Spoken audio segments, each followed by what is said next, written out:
ज्योतिष का कहना है कि हमारे चारों तरफ ऊर्जाओं के क्षेत्र हैं, एनर्जी फील्ड्स हैं, और वो पूरे समय हमें प्रभावित कर रहे हैं। जैसा मैंने कल कहा कि जैसे ही बच्चा जन्म लेता है तो जन्म को वैज्ञानिक भाषा में हम कहें एक्सपोजर, जैसे कि फिल्म को हम एक्सपोज करते हैं कैमरे में। जरा सा शटर आप दबाते हैं, एक क्षण के लिए कैमरे की खिड़की खुलती है और बंद हो जाती है। उस क्षण में जो भी कैमरे के समक्ष आ जाता है वो फिल्म पर अंकित हो जाता है।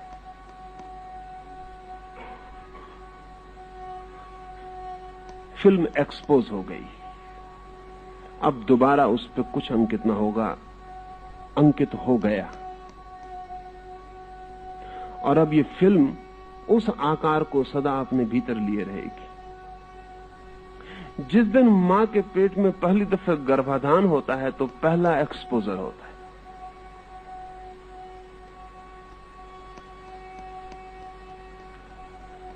जिस दिन मां के पेट से बच्चा बाहर आता है, जन्म लेता है, उस दिन दूसरा एक्सपोजर होता है।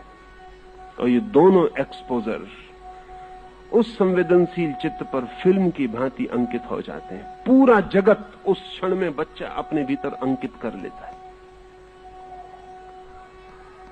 और उसकी सिंपैथीज निर्मित हो जाती हैं। ज्योतिष इतना ही कहता है कि यदि वो बच्चा जब पैदा हुआ है तब अगर रात है, और जान के आप हैरान होंगे कि 70 से लेकर 90% तक बच्चे रात में पैदा होते हैं। ये थोड़ा हैरानी का है, क्योंकि आमतौर से 50% होने चाहिए। 24 घंटे का हिसाब है, इसमें कोई हिसाब भी ना हो, बेहिसाब भी बच्चे पैदा हों, तो 12 घंटे रात, 12 घंटे दिन, साधारण संयोग और कॉम्बिनेशन से ठीक है 50% हो जाए, कभी भूल चूक 2-4% इधर उधर हो, लेकिन 90% तक बच्चे रात में जन्म लेते हैं। 10% बच्चे मुश्किल से जन्म दिन में लेते हैं। अकारण नहीं हो सकती ये बात, इसके पीछे बहुत कारण है। समझे, एक बच्चा रात में जन्म लेता है तो उसका जो एक्सपोजर है, उसके चित्त की जो पहली घटना है इस जगत में अवतरण की, वो अंधेरे से संयुक्त होती है, प्रकाश से संयुक्त नहीं होती।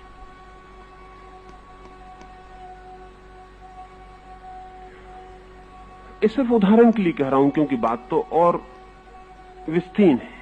सिर्फ उदाहरण के लिए कह रहा हूं, उसके चित्त पर जो पहली घटना है वो अंधकार है। सूर्य अनुपस्थित है, सूर्य की ऊर्जा अनुपस्थित है, चारों तरफ जगत सोया हुआ है, पौधे अपने पत्तियों को बंद किए हुए, पक्षी अपने पंखों को सिकोड़ के आंखें बंद किए हुए अपने घोंसलों में छिप गए। सारी पृथ्वी पर निद्रा है, हवा के कण कण में चारों तरफ नींद है, सब सोया हुआ है, जागा हुआ कुछ भी नहीं। ये पहला इंपैक्ट है बच्चे पर। अगर हम बुद्ध और महावीर से पूछें तो वो कहेंगे कि अधिक बच्चे इसलिए रात में जन्म लेते हैं क्योंकि अधिक आत्माएं सोई हुई हैं, एस्लीप। दिन को वो नहीं चुन सकते पैदा होने के लिए, दिन को चुनना कठिन। और हजार कारण हैं, और हजार कारण हैं।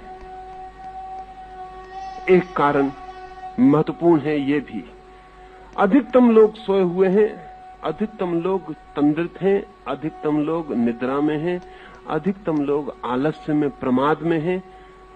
सूर्य के जागने के साथ उनका जन्म ऊर्जा का जन्म होगा।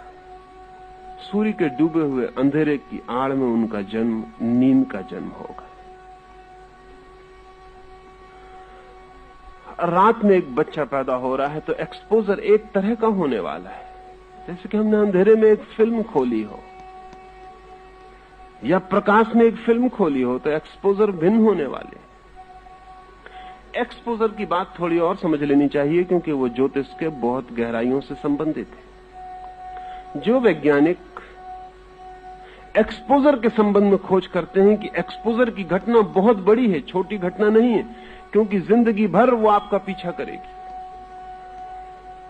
एक मुर्गी का बच्चा पैदा होता है, पैदा हुआ कि भागने लगता है मुर्गी के पीछे। हम कहते हैं कि मां के पीछे भाग रहा है, वैज्ञानिक कहते हैं नहीं, मां से कोई संबंध नहीं है, एक्सपोजर। हम कहते हैं अपनी मां के पीछे भाग रहा है, लेकिन वैज्ञानिक कहते हैं नहीं। पहले हम भी ऐसी सोचते थे कि मां के पीछे भाग रहा है, लेकिन बात ऐसी नहीं। और जब सैकड़ों प्रयोग किए गए तो बात सही हो गई है। वैज्ञानिकों ने सैकड़ों प्रयोग किए, मुर्गी का बच्चा टूट रहा है, अंडा फूट रहा है, चूजा बाहर निकल रहा है, तो उन्होंने मुर्गी को हटा लिया, उसकी जगह रबर का गुब्बारा रख दिया। बच्चे ने जिस चीज को पहली दफा देखा वो रबर का गुब्बारा था, मां नहीं थी। आप चकित होंगे ये जान के कि वो बच्चा एक्सपोज्ड हो गया। इसके बाद वो रबर के गुब्बारे को ही मां की तरह प्रेम कर सका, फिर वो अपनी मां को नहीं प्रेम कर सका।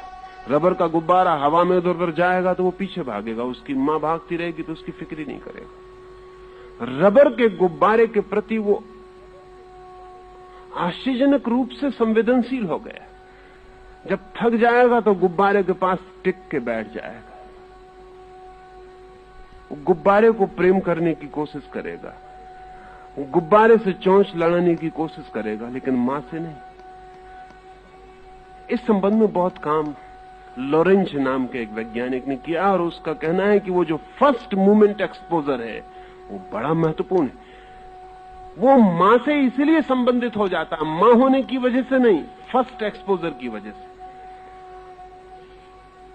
इसलिए नहीं कि वो मां है इसलिए उसके पीछे दौड़ता है, इसलिए कि वही सबसे पहले उसको उपलब्ध होती है, इसलिए पीछे दौड़ता है। अभी इस पर और काम चला है।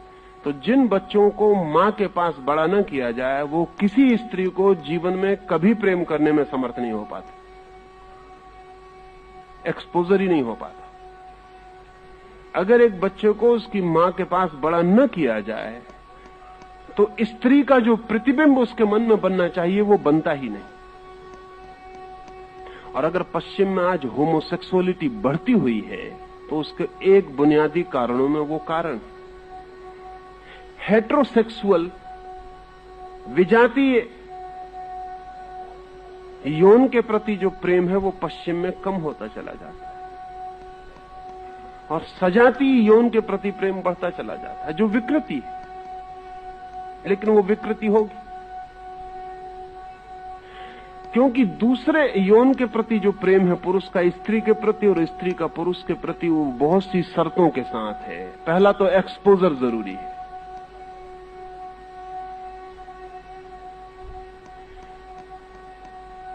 बच्चा पैदा हुआ है तो उसके मन पर क्या एक्सपोज हो। अब ये बहुत सोचने जैसी बात, दुनिया में स्त्रियां तब तक सुखी न हो पाएंगी जब तक उनका एक्सपोजर मां के साथ हो रहा है, उनका एक्सपोजर पिता के साथ होना चाहिए। पहला इंपैक्ट लड़की के मन पर पिता का पड़ना चाहिए, तो ही वो किसी पुरुष को भरपूर मन से प्रेम करने में समर्थ हो पाएगी। अगर पुरुष स्त्री से जीत जाता है तो उसका कुल कारण इतना है कि लड़के और लड़कियां दोनों ही मां के पास बड़े होते हैं। तो लड़के का एक्सपोजर तो बिल्कुल ठीक होता है स्त्री के प्रति, लेकिन लड़की का एक्सपोजर बिल्कुल ठीक नहीं होता। इसलिए जब तक दुनिया में लड़की को पिता का एक्सपोजर नहीं मिलता, तब तक स्त्रियां कभी भी पुरुष के समकक्ष खड़ी नहीं हो सकेंगी, न राजनीति के द्वारा, न नौकरी के द्वारा, न आर्थिक स्वतंत्रता के द्वारा, क्योंकि मनोवैज्ञानिक अर्थों में एक कमी उनमें रह जाती है। वो अब तक की पूरी संस्कृति उस कमी को पूरा नहीं कर पाई।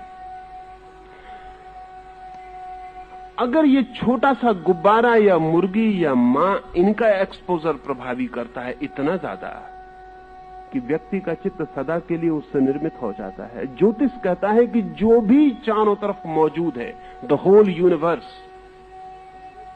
वो सभी का सभी उस एक्सपोजर के क्षण में, उस चित्त के खुलने के क्षण में भीतर प्रवेश कर जाता है।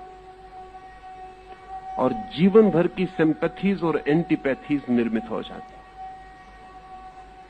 उस क्षण जो नक्षत्र पृथ्वी को चारों तरफ से घेरे हुए हैं, नक्षत्र घेरे हुए हैं, उसका कुल मतलब इतना कि उस क्षण पृथ्वी के ऊपर जिन नक्षत्रों की रेडियो एक्टिविटी का प्रभाव पड़ रहा है। अब वैज्ञानिक मानते हैं कि प्रत्येक ग्रह की रेडियो एक्टिविटी अलग है। जैसे वीनस,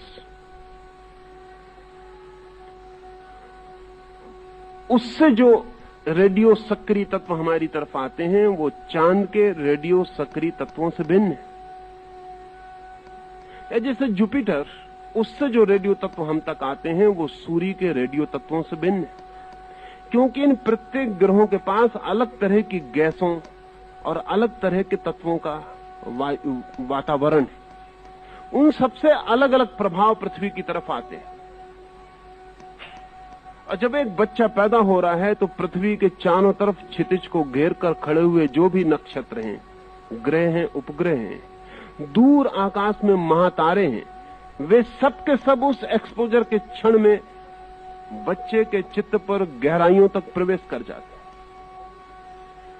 फिर उसकी कमजोरियां, उसकी ताकतें, उसका सामर्थ्य सब सदा के लिए प्रभावित हो जाता है।